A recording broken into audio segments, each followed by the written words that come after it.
Welcome everyone to the Sponsor CX webinar, What Every Property Can Learn from the Success of Women's Sports.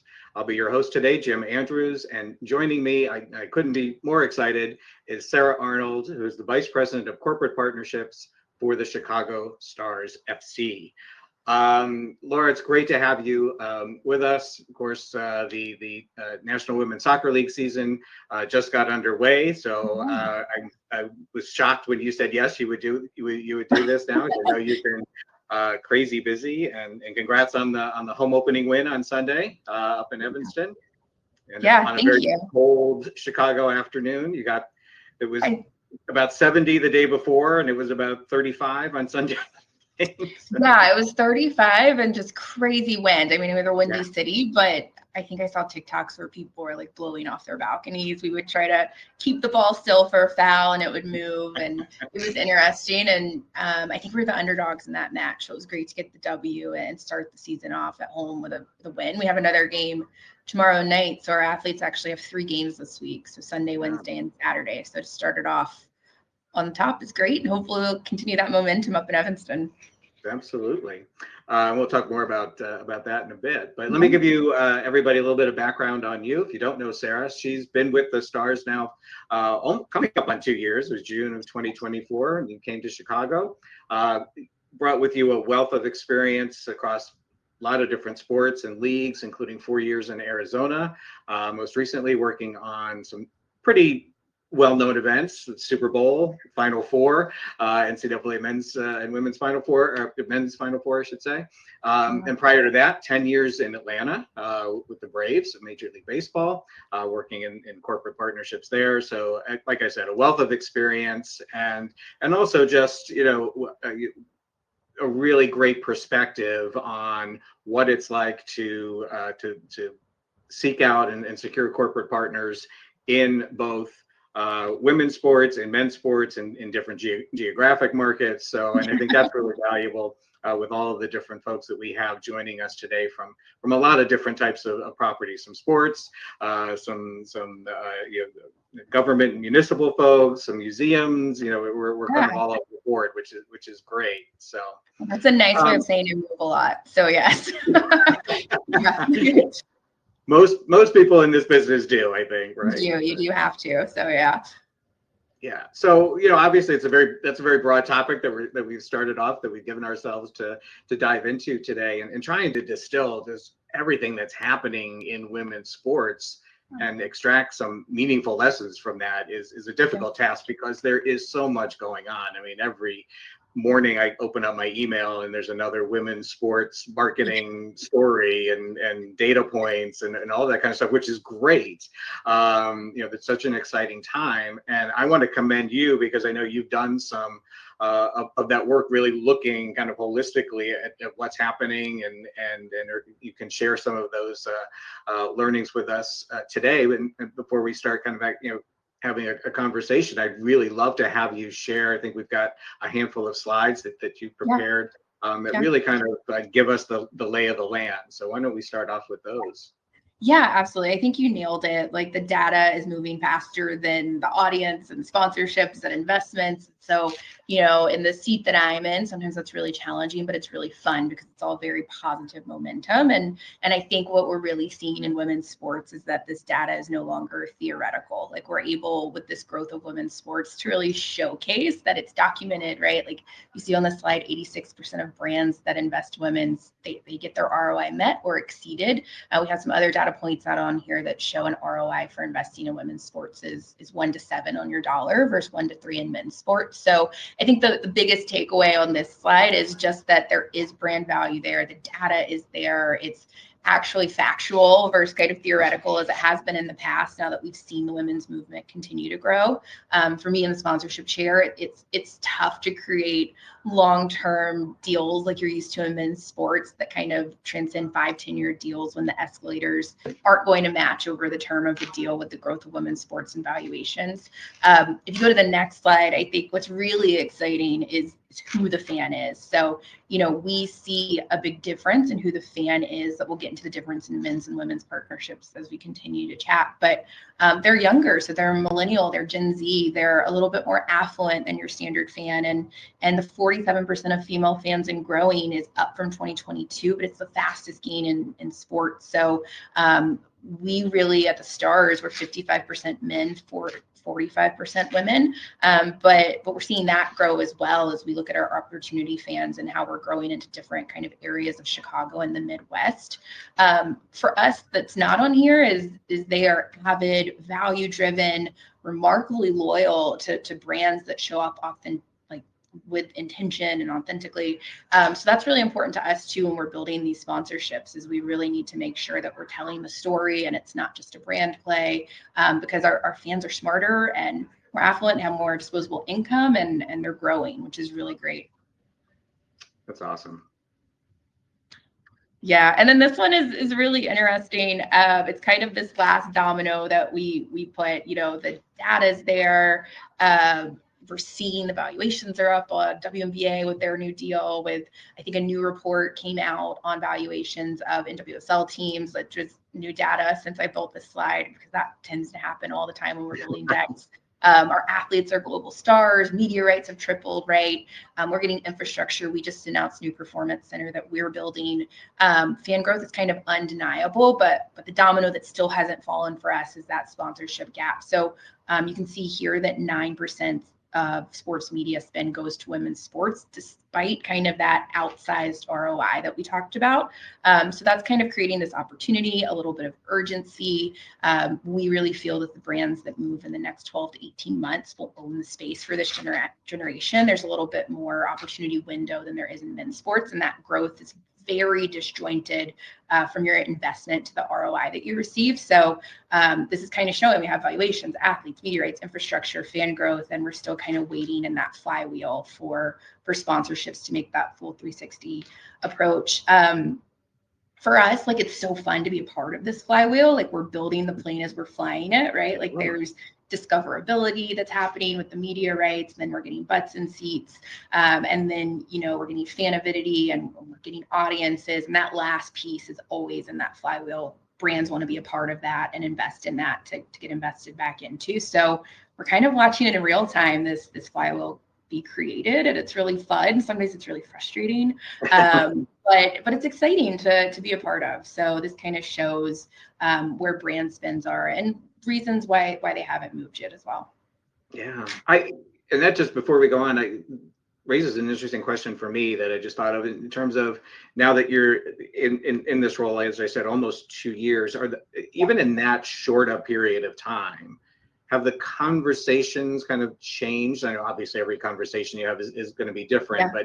But are there certain things that maybe you're finding in terms when you're sitting down, especially with somebody who's new, maybe to the Stars or even to women's sports, how is that kind of evolving for you?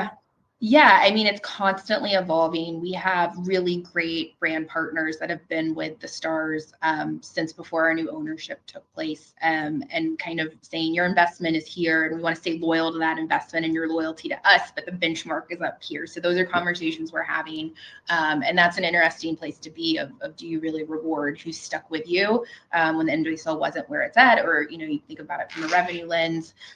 We were purchased by Laura Ricketts about 2 years ago as well. So she brought in a lot of new leadership, president, CMO, myself, HR, our general manager. And with that, we've changed the name of the club. We've changed where we're playing. We're starting to play at Northwestern Medicine Field at Martin Field up in Evanston. We announced a performance center. So in the last 2 years, not only has women's sports grown, but we've grown as well, as a name change, a brand identity, who we are in Chicago, where we're playing, where we're training. So all of these new assets assets are also unlocked. So our conversations are constantly evolving, probably a little bit differently than some other women's sports, but you're seeing kind of this infrastructure model become the forefront, and that's kind of taking precedent over your traditional sponsorship model, as a lot of teams are building their own stadiums. So it's always changing. It's kind of, if it was $100,000 partnership last year, you're seeing new media rights that might be $200,000 this year. So the numbers are constantly evolving. We try to stick to an industry standard escalator just because we know that a lot of brands are used to that model in the men's sports space, but that kind of really impacts the longevity of our partnership deals, knowing that that's going to constantly change too. So everything's evolving. It's a really fun place to be, but the stability of it from a conversation perspective with brands definitely changes week over week, quarter over quarter, season over season.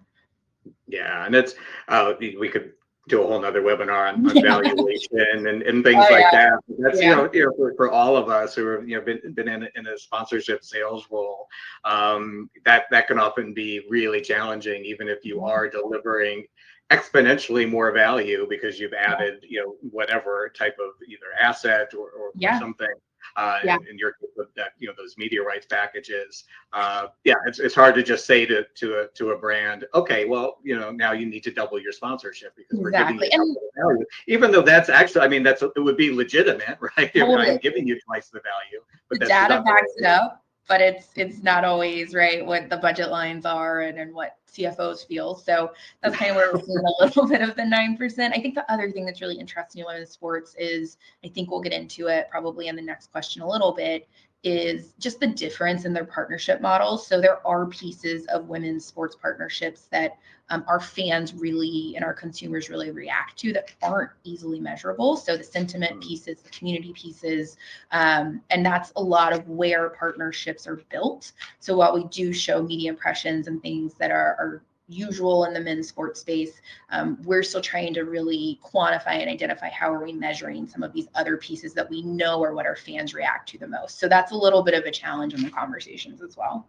I can imagine. Yeah. Let me go back to your slides here and have you. Yeah. Oh, yeah. So I can speak to this a little bit. So for us, we kind of see again that 12 to 18 month window of, right now is when the value is going to be the lowest. It's going to be higher tomorrow. It's going to be even higher next week, like I said. So really reallocating budget and thinking about it before the rights reset. Securing category ownership in an emerging league is huge. It's kind of a once in a lifetime opportunity, I would think, for some brands at a growing league. First movers, whether it's soccer or women's hockey or WNBA, they're locking out their competition for years, where MLB, NFL, NBA, NHL, like those are already locked out. Like those are multi-year partnerships. I came from the Braves. That Truist is going to own that bank category. Coca-Cola is going to own that category. I think they just renewed in the news yesterday, so we could talk about it. Delta and Equifax and their exterminator company for I think 10 years, right? So right now is the time to get in. At the lowest you'll be able to get in the women's sports space. And I think here it's different than men, in that it's not just straight logo black buys. It's not outfield wall signage. We do have that brand awareness play, but our fans really pay attention to community first deals, authenticity, intentionality around it. There's 36% more purchase intent around that. So impressions alone don't necessarily move those numbers. It's building those integrated activations that have this full approach. How are we storytelling on content? How are we getting our athletes involved? How are we really showing parity and equity that we're providing women through these partnership deals? And then how are we telling that story both in the community? For us here at the Stars, and I think probably the majority of my counterparts, we feel a due diligence to really grow the women's game. When I got here, our athletes didn't get a lot of airline benefits, and they're sharing hotel rooms, and they're elite athletes. Like we have 11 different countries represented on our team from an Olympics perspective, and they're changing in the parking lot because they don't have a locker room, that we're changing with our performance center, right? And we also know really the social impacts of girls playing sports. So that's really important to us as we think through our brand partnerships. How are we integrating that in? Girls stop playing sports at 14 because of lack of confidence, or their body changing, or it's not cool with their friends. So how do we make it cool? How do we create this, what you can achieve here? that's really important to us. It's at the forefront of everything we do. We know 94% of women, I think we've all heard this stat, that play sports end up in the C-level position. Right. And just kind of the unmeasurable benefits of investing in girls transcends into society and a halo effect 10, 20 years down the road. So that's really important for us. It's not just kind of who's going to lead the next generation of corporate America. It's also who's able to go to college that might not be able to if they've played past 14, who's hanging out at a field instead of in places maybe they shouldn't. We see a reduced risk of teen pregnancy, higher college attendance. There's some interesting studies that I'm not a scientist, but playing longer reduces the risk of breast cancer. So there's just, benefits to investing in women's sports that are different for females than male young men. Yeah. And then kind of 4 and 5, we talked about investing in infrastructure early. We're building academies, stadiums, performance centers, media rights. It kind of goes back to that number 2 one, and then being able to measure beyond the impressions that we just talked about. So how are we measuring community growth and sentiment and the fan avidity that's not as easy to measure with our friends at Vision Insights or Trajectory or Navigate? How are we really showing that long-term benefit to brands and engagement? We know women's sports engages higher across social and then in general across brand consumption, but how are we showcasing that is really important for what leaders must do to kind of stay ahead in this women's sports game. Yeah. Well, you mentioned in a couple of contexts, but the idea that, of course, when you're working in women's sports, you are doing things that are impacting so much beyond the field, right? Society, all of the things that you just talked about. And I think that's one of the reasons I find, talking about women's sports in the context of just sponsorship and in general, whether we're talking sports or anything else, is because there are so many similarities to women's sports and non-sports opportunities, like I said, some of the ones that are represented by our attendees today. And I think when you compare, as you said, the difference between women's sports partnerships and men's, and as you've done in this slide, and we look at those differences, a lot of that is very similar to the distinction between sports and non-sports. So I think there is a lot of overlap. So do you want to talk a little bit more about that in detail? Yeah, I mean, I worked for the Braves for 10 years, and they have a little different model, I would say, than most men's sports teams, the way they treat their partners. I was extremely fortunate to cut my teeth there in my 20s, and then the Super Bowl and the Final Four. But the men's sports model could be treated as an ad buy if you really think about it. It's about logo placement, it's about these impressions, it's about reach at scale. The fan relationship really belongs to the property to control, the team to control. And that works amazing for them when you're operating at kind of massive scale with locked in budgets and multi-year rights cycles. So it really works for them. Women's is a little bit different. Our brands that we see winning right now are the ones who kind of understand the differentiation between the men's and women's sports model. So very community first activations with kit deals, youth clinics, kind of equitable access programs. How are we creating and growing the game for all? When brands become part of the community, we see that. Same with the non-sports world, right? Like I assume that's very much their campaign strategy. They don't just put a logo on it. It's very purpose driven, and that drives intentional purchases back. They're becoming part of the community again. And then we're seeing kind of that data come back to us that our fans respond to that. And so, again, what we talked about earlier, it's just kind of hard to measure those things, but the market for us is still accessible. In men's sports, you're a little bit locked out for years unless you kind of have these massive budgets or you already have that relationship. In women's sports, there's still very much category ownership available, and the first mover advantage is very real. So we're seeing kind of that differentiation between the two, and that was really a learning curve for me coming from men's sports, thinking like we're getting digital TV signage and we're number one in viewership in NWSL on ESPN, right? Like what isn't translating here to the dollars? So we've really had to adjust our process and models to fit who the consumer is and the fan is as well. Another kind of I guess, a skill set that's necessary for whether you're selling and executing women's sports partnerships, as well as a lot of others, is just kind of managing through change, and that's a useful thing for any of us to do. So, and you've touched on this already, but could you just talk a little bit more about kind of the, managing these different types of relationships? Again, you mentioned existing partners who've been there before you got there, to new ones that you're bringing on. When there's so much flux, you're changing venues. And just you here in Chicago, there are changes going on externally, right? Got other people building new venues. Chicago is a hot real estate market. We're learning. You have White Sox buying land. Cubs continuously expanding on Wrigleyville. Bears are doing what the Bears are doing. So we all want to know what that is. Yeah. Right, exactly. The Fire obviously expanding and building their new pitch. So we're also very much navigating, like I mentioned, a new ownership group, a new home venue, the growing market, the growing women's sports landscape. And I think for us, both the partners we inherited as well as the partnerships that we've forged since our group came on board, it's really over communicating. I, again, was very fortunate to be with the Braves during a period of change for them, whether it was transitions on the baseball side that weren't always fun, or, transitioning from Turner Field to Truist Park and the Battery and changing that model. Learned a lot that if a venue changes or a timeline shifts or something with an activation needs to be adjusted, that's not always super fun. They need to hear it from you first with the context and a solution already in hand. So I think as we're constantly changing here at the Stars, we're making sure that either myself or our president or our owner feels like they have a direct tether to us and they can call us, text us, ask any questions. I don't think being surprised is easily forgiven. So we want to make sure that we're out in front of that. And I think the other piece that we're doing, and I also learned at the Braves, is allowing partners to tie into your journey.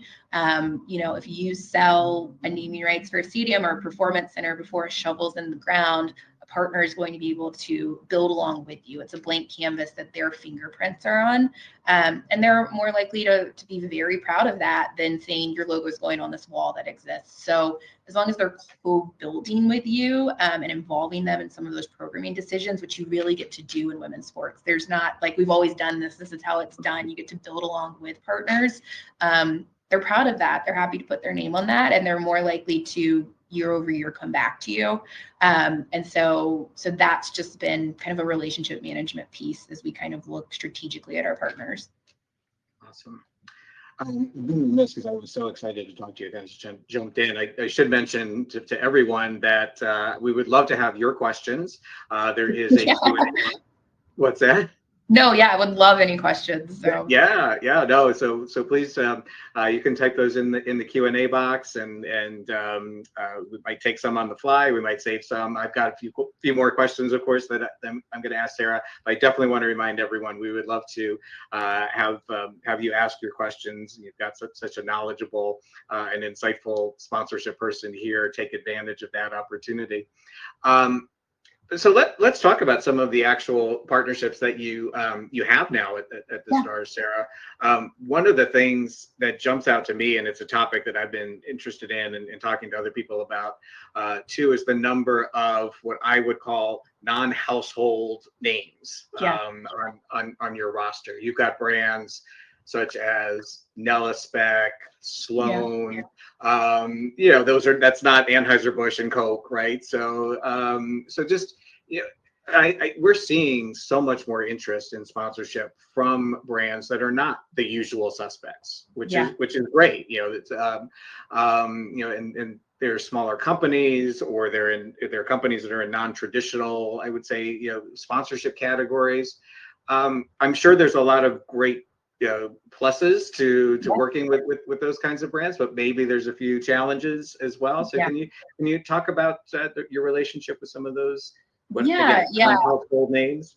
Yeah, absolutely. And some of them are super household to Chicago too. So for a Sloan, right, like that's a very Chicago brand, and we're very proud. We really try to, from our kit perspective, because that's Chicago on the name, all of our kit partners are we try to make true to Chicago. So that's important to us, just hyper local and honoring the Midwest for us. But you're right. Anella Spec is the first sports partnership they've done. They're an emerging brand, and they're a time invention of the year to make women's kind of gynecological appointments more comfortable. They're meant for girls going for the first time, or domestic abuse survivors, or people going through a fertility journey.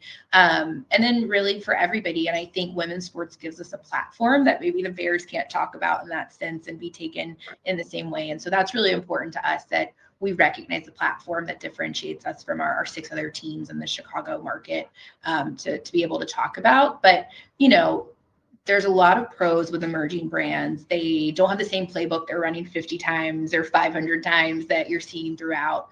There's a lot of flexibility and a hunger to activate with them. That's really amazing. We can build it together. A creative energy kind of there that we're all getting in the room. So that's really amazing. The category ownership dynamic kind of works in our favor too. They can help us in a way that maybe they couldn't achieve in a men's sports space, and they're more apt to want to be a part of it. So that's a good pro. And then I think, just honestly, some of the cons with an emerging brand, and you'll find this on men's sports as well for brands that are investing for the first time, it's maybe smaller activation budgets, right? Like that's an outside perspective. They might not have the internal infrastructure to execute the same as a Delta or a United or a Coca-Cola or a Pepsi. And so a lot of times you have to kind of be that de facto marketing department for them, which is great though, because we are building what we want our voice to be. So we're kind of combining that together as we're establishing ourselves in the Chicago market. But I think really you want your portfolio to be a mix of both. Like you want those absolutely reputable Coors, Buds, Cokes, Pepsis. Wintrust is our front of kit. They invest all throughout Chicago. That's very important to us. They know how to activate. That gives you that stability, but then you also get the excitement of the emerging brands. So we try to do about 60-40 between the two. Interesting. Yeah, like I said, I mean, I just think it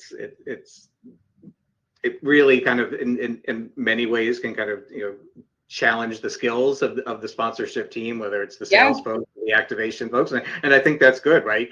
Keeping us on our toes, and I think it makes it fun too. Like our activation team, like they feel like they're now a fingerprint on something they see come to life, and their ideas get to be heard. And from a leader perspective, it's great for your team to feel empowered to be creative and get in a room and get to know your partners in a different way than you do when you're just kind of turning on an LED. So it's fun. It's really fun. Hopefully they feel the same way. I'm speaking for them, but hopefully they would say the same thing, that they enjoy kind of the creative process behind it.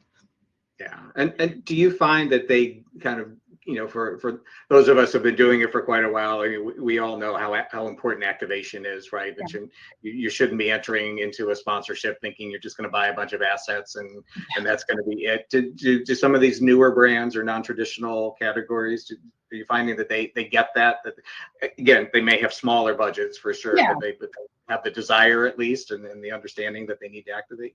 Yeah, and I think they're investing in women's sports because the activation looks a little bit different and a little bit more creative. It's how are we reaching the community? How are we reaching maybe young girls? How are we reaching a different audience? And so I think that from my experience with the brands that have invested in us that are emerging, they absolutely get that. And they come to us with wild hairs that we're like, yeah, let's figure it out, because they already have, their ideas of what they want to do in marketing that don't necessarily fit in a sports box, which is really fun to try to figure out how can we put it into our sandbox. So yeah, I think sometimes they have really big ideas that we're like, okay, let's figure it out. And sometimes it's, it's our first time. How do you make an LED to this spec? And we have an amazing creative team that steps in. So it's a mix of both for sure. Yeah.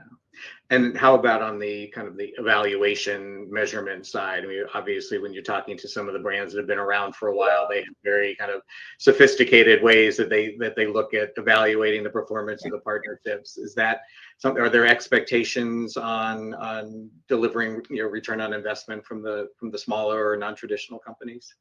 Yeah, I mean, I think in that regard, we definitely treat all of the brands the same and try to maximize their return on investment. It's a little more challenging actually with the more established brands that have spent across men's sports for decades to say, hey, like this is their evaluation, and maybe your algorithm doesn't necessarily translate because you're really looking at TV impressions, but we've only been on ESPN for 2 years, right? So we actually find it's harder to prove our worth to those really established brands that are coming over at the benchmarking that we're seeing across the league. Makes sense. I definitely want to talk about your new partnership with LaCroix Sparkling Yeah. Water. Speaking of that category, and that, that's a brand that has really kind of emerged over the last couple of years. I mean, obviously the brand itself has been around for a while and done very well, category leader. But really, in terms of partnerships, just kind of, to me, all of a sudden kind of popped up and started doing deals. And sometimes I think in our business, when you see a new brand come into and start sponsoring, that it kind of triggers a feeding frenzy, if you will. Everybody's like, okay, let's go out and pitch them, right? They've got an interest, they've got some budgets or what have you. So I'm just curious how the Stars got on LaCroix's radar screen and became the newest addition to their sports portfolio. Yeah, you nailed it. I mean, they are a brand that is an example of kind of a deliberate strategic shift. So you can see them moving into the sports sponsorship space with like real intention across multiple properties, not just kind of dabbling. Our players, we actually go to our athletes and ask them before the season, okay, what philanthropic causes do you guys want to be a part of? And we go out and invest community dollars around that. And then we say, you guys are so much younger and cooler than I am. What brands are consuming right now? And LaCroix was on their list. There's, makeup brands and food brands and clothing brands that I don't think I've heard of, but that's what, they're 17 to 29, and that's our audience too. So what are they consuming that translates into what our audience is consuming? So LaCroix was on their list. LaCroix was already spending with Kansas City Current. And then you see they went into sports sponsorship really hyper locally in their backyard in South Florida with the Panthers and some other teams down. I think they do the South Beach Food and Wine Festival. So they were very much geographically driven. And then they really, from a current perspective, saw the value of NWSL and expanded geographically with San Diego Wave and then Gotham and then us to cover kind of the United States. So we've talked to them since they were with the Current, and we probably talked to them for, the length of conversations to get a deal done. We talked to them since I started. We're really excited for them to be on board this year. Our athletes are really excited because they get LaCroix in the locker rooms. But I think that's just such a great example of they were very strategic, very intentional. They're very open, right? But their consumer skews young, health conscious, female, and that's kind of our fan too. So it's a genuine brand to fan fit for us, and we're able to get their product into our consumers' hands as well. Great. One more questions from me before we kind of open it up, and again encourage anybody to pop questions in the Q&A box. Just in general, what are some of the biggest challenges that you're facing in your role right now, and how are you addressing those? Yeah, I mean, I think we talked about it, the education gap on some of the brands, even with all the data we have, and our decks make strong cases and our relationships are strong from past lives.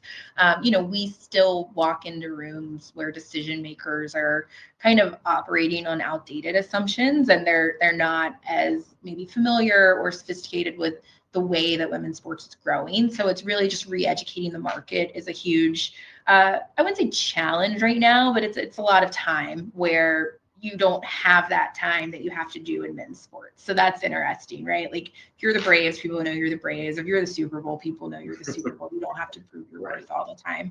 But we're still hearing, your audience isn't big enough, or we're not able to measure it the way we want. And those are real objections. And I think my job and my team's job is effectively reframing that.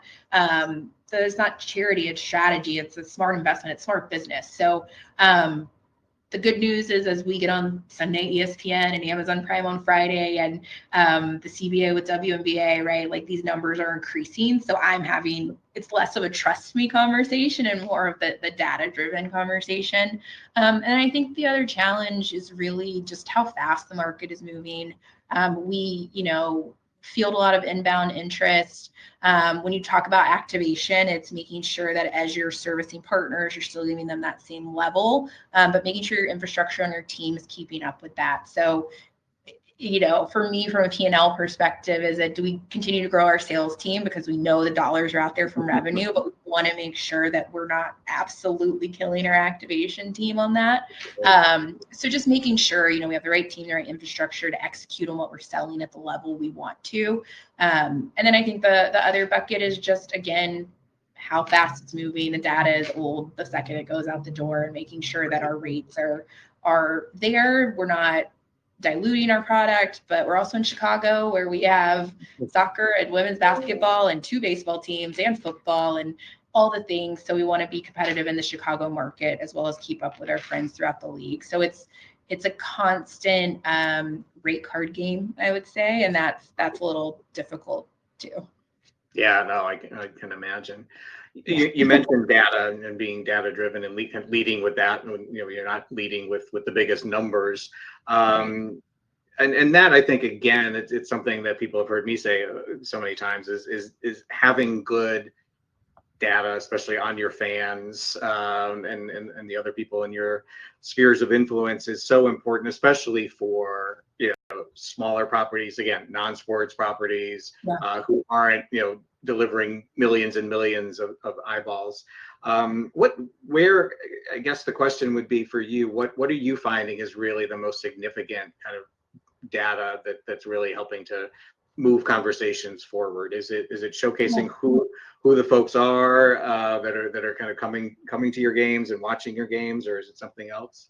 Yeah, I think, who the end consumer is absolutely important. I think for us, like the strongest data set that we have is true engagement numbers, because the same fans that are going to Stars games, Chicago's an amazing sports city. They're also going to Cubs or White Sox. They're definitely going to Bears games. They're also going to, right?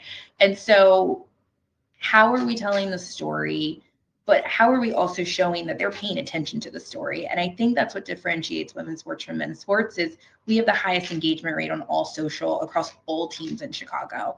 And so we know that when we're putting your brand out there on our social, or we have an amazing media rights deal with Fox Chicago here, that our fans are paying attention and they're directly reciprocating back. So I think that proof of ROI is really important. That engagement rate is really important. We might not have the same volume as an NFL team, but they pay attention. And I think that is really interesting to brands as they're thinking of conversions. And so that's kind of our biggest data point as we tell our story. I just noticed that looking at who's with us today, and there's some minor league sports properties and things like that. Yeah, and one thing that occurs to me is so there's so much activity now with individual athletes and their brands and what they're able to do, and you touched on that in the beginning and some of the data that you had on the slides. But when you're in a sports environment where there isn't maybe a standout star or a household name again, who's really Caitlin Clark obviously being a huge example of that.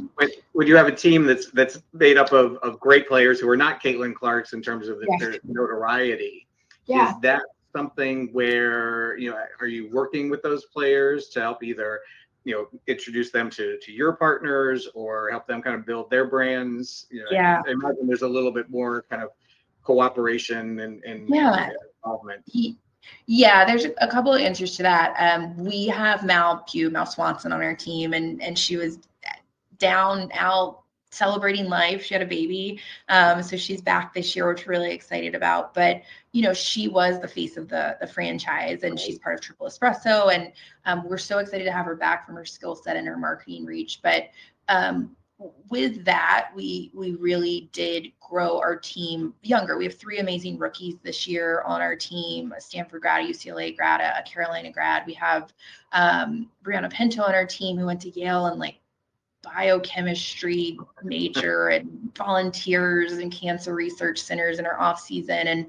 And we have somebody from Clemson that's a civil engineer. And, we have somebody that's a wealth management financial analyst in her part-time. And so we have these amazing women on our team that have their own stories. And so it's really like making our fans feel connected to that and humanizing them in a way that men's sports doesn't do. But I think we also feel a big responsibility to provide our athletes with opportunities that they don't get necessarily if they got injured as a male athlete or they decided to have a baby, right? So those are things that their male counterparts don't have to think about. So we definitely try to integrate our athletes with our brands as much as possible. We have an amazing program with Gallagher, our insurance company.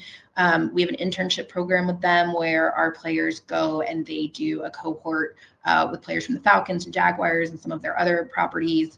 Last year we had 8 athletes sign up. This year we had 13. They get paid for that. Like, it's separate from us. Like, we just kind of introduce them. Our athlete that is a civil engineer major, we're making sure she's connected to our architect as on our build. And so we really do try to support them on and off the field as a resource. And then we story tell through that as well for our fans. But really, when you don't have we have a listener, we have so many great athletes from their own countries that are standouts that it kind of coalesces really well together when you're telling the story of the team. Awesome. Question came in, Sarah, from Jim Cook, and it says, what is the balance between what I would term as women-oriented brands and services versus general market brands in your portfolio? Is that considering your audience and fan base split? Yeah, I think it's a multifaceted answer. We do try to do 60-40. It's probably a little bit higher on standard partners that go through all men's sports and women's sports. But what we see is 80% of our brands, I would say, market differently through us, right? Like, they might have a Chicago campaign with the Fire and the Bears and the Cubs, but they create a different campaign for the Stars. So that's interesting, where it might not be a traditionally female brand. The way they're approaching the consumer is different. So we see that about 80%, but we try to do 60-40 portfolio split between emerging and kind of endemic brands. Great. Sarah, we mentioned the season's just underway. Yeah. Stars, nothing but luck. But is there anything that you're looking forward to? Is there something that's kind of exciting about what's coming up next for your partnership programs? We have a lot going on. So it's our first, season in Evanston, which is North Chicago. It's where a lot of our heat map shows our fan base is. A lot of youth soccer programming up there. We're right for the first time as a franchise on a train line, on a bus line. When we got here, we didn't have a lot of historical data, but when we really dove into it, our fan base is number 1 in 10 states. So we cover a lot of the Midwest. When the NWSL asked and polled, like, we're the number 1 team in 10 states, and we're number 1 in viewership on national coverage last year, even though we were last on the table. So for us, we didn't see that in the attendance numbers, and our stadium wasn't easy to get to. So we're hoping moving into an accessible place for the city, whether you don't have a car or you don't want to sit in your car with a toddler for 40 minutes like I didn't want to do, right? Like, you could take a train, you could take a bus, you could take a divvy. So we're really excited about that new location. It's our first year there, so we'll have a lot of key learnings as we continue to build up equity in that Evanston community, and then what we're calling kind of the Red Line corridor, which is kind of Lincoln Park and above. We're also making sure to really stay true to Chicago. So we're creating curriculums for all of Chicago, so we don't feel like we're only focused on the north. So that's really fun to kind of get to know the different neighborhoods. Chicago has 77 neighborhoods. They're all so unique, so we're learning those. And then we're breaking ground in our performance center in the next couple of weeks, and we're really excited about having an area that we own that we can create just for our athletes, that we sat down with them and said, what do you want to see here? And we're building it to what they want, to what our partners that are already on board want. I think that's just so fun to have infrastructure that you own and operate. That does give you a real advantage. So we're really excited to give our partners real value there and activate there in a way that we wouldn't be able to before. And then just the season, we have Mal coming back. We have all these rookies I talked about. Alyssa's back with the team. She's like a legendary keeper, right? And so it's just fun. It's fun to watch them together. We just got some good acquisitions with Jordan from Seattle Reign, with Ryan, who just really showed off. We have 2 Canadian team players on our team that are best friends, and they're just fun to watch. So it's a good time to follow the Stars. Yeah, that's excellent. Just before we start to wrap up here, and again, I'll mention anybody who has a question, please go ahead and type it in. I always like to wrap up my portion of these webinars with putting out what I call either a myth to bust or a fact to trust, and have you respond. Basically, tell me if this is a myth or a fact. Okay. And I think I probably know what you're going to say to this one, but I'm going to ask it anyway. So the statement is, right now we are at the peak of women's sports, kind of their market strength and their power. Yeah.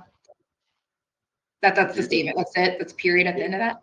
Yeah. Yeah, exactly. Okay. So are we at the peak? Is that true? No. And I think that was a natural fear, right? When you see the Caitlin Clark effect and what she brought, and is she the face? And when she got injured, that was like what's going to happen. But what we saw happen was she would go play in New York, and then they were able to convert a lot of Liberty fans, and then you see the success of that franchise. So I don't think we're at the peak by any means. We're seeing people so much smarter than myself investing in women's teams, right? Like you have the Ricketts investing in us, you have Magic Johnson, you have Bob with Disney, you have, all of these really intelligent investors that are really smart with their money continuing to invest. And that just shows me that it's definitely not at the peak, because they're not silly about things like that. So we feel, for women's soccer independently, we have the World Cup here this year, which really introduces soccer to America in a new way. Women's soccer is supposed to be the fastest growing sport. In 2030, it's supposed to be one of the top 5 sports globally. And so we see that growth still happening with the 27 World Cup, the 28 Olympics in LA, and then the 2031 World Cup here in America. The US women's national team performs really well over the men. So we think, particularly in women's soccer, that the growth curve is still very much on an uptick. Great. All right. Yeah. Sara, I can just say, as I said at the beginning, thank you so much for taking the time to be with us today. Thank you for having me. Oh my gosh, it was our pleasure. And I hope everybody in the audience got as much out of it as I did. Just before we wrap up, I just wanted to remind you all who are with us a couple of things. The first is that if you do have a question about this, about women's sports, sponsorship, anything in general related to sponsorship and sports marketing, if you think about it later after we log off here today, Sponsor CX does have a new LinkedIn group called Sponsorship Central. That's a great place to, again, continue this kind of conversation, or any conversation you want to have with, I'm jumping in there. Folks from Sponsor CX will be jumping in there. So definitely look forward to continuing to chat with you on that. And then my other reminder is that the next Sponsor CX webinar is going to be on Tuesday, April 14th. And we're going to have a chance to sit down with industry veteran Doug Holtzman, who I'm sure many of you know. We were talking about him, Sara and I, before we got on today. She's known Doug for many years, and again, he's well known across sponsorships. What you may not know, unless you've been paying attention to LinkedIn, is that he has just joined Sponsor CX as the head of strategic partnerships. So a lot of excitement around that. We're going to talk to Doug, not so much about his role in Sponsor CX, although I'm sure we'll touch on that, but we really just want to bring him in, touch on his vast knowledge and insights when it comes to sponsorship sales, activation. I mean, he knows a lot. He's a great guy. So I'm really looking forward to having Doug join in a few weeks. So that's going to wrap it up for me. Again, big thanks to Sara, and I'm on that red line corridor, so I hope I'll be seeing you up in Evanston at my alma mater and my employer. Don't come on the windiest day in the world. We learned that on Sunday, which I think you avoided, but please come. We have a whole summer. In all seriousness, I thought about it. Last week I was looking at my schedule and I was like, Sunday, I'm not really, I don't have a lot going on. Maybe I'll pop up for the Stars opener. I'm like, that would be great. It'd be, give something else to talk to Sara. And then on Saturday, when I saw the forecast for Sunday, I thought, Sara, I love you, but I'm going to wait until a little bit later. Well, if you get another itch and a wild hair, let me know. We'd love to have you. So hope to see you up there soon. Awesome. Great. Well, thank you, everybody. And we'll see you in a few weeks. Thanks, Jim. Thank you.